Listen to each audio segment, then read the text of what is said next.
নিয়মিত এ কাজকেই গবেষণা দেখিয়ে আলাদা সম্মানী নিচ্ছেন কমিশনের কর্মকর্তারা।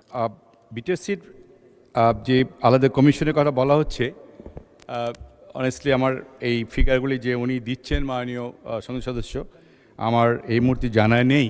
মাননীয় স্পিকার, আপনাকে ধন্যবাদ আমাকে সুযোগ প্রদানের জন্য। আমি গুরুত্বপূর্ণ একটি বিষয়ে আমাদের মাননীয় মন্ত্রীর সামনে উপস্থাপন করার চেষ্টা করছি।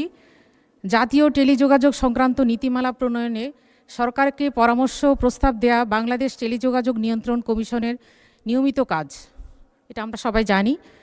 সেখানে অভিযোগ উঠেছে নিয়মিত এ কাজকেই গবেষণা দেখিয়ে আলাদা সম্মানী নিচ্ছেন কমিশনের কর্মকর্তারা। সংশ্লিষ্ট সূত্র বলছে, সাবেক অন্তর্বর্তী সরকারের আমলে টেলিযোগাযোগ নেটওয়ার্ক ও লাইসেন্সিং পলিসি তৈরিকে গবেষণা হিসেবে দেখিয়ে এ কাজে যুক্ত কর্মকর্তাদের সম্মানী ধরা হয় 16,28,000 টাকা।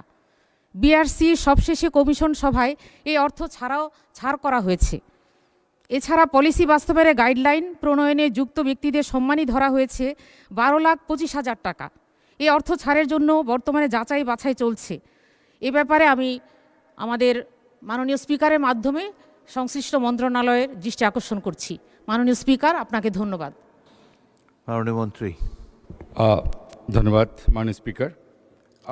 বিটিএসসির যে আলাদা কমিশনের কথা বলা হচ্ছে, অনেস্টলি আমার এই ফিগারগুলি যে উনি দিচ্ছেন মাননীয় সংসদ সদস্য, আমার এই মুহূর্তে জানা নেই।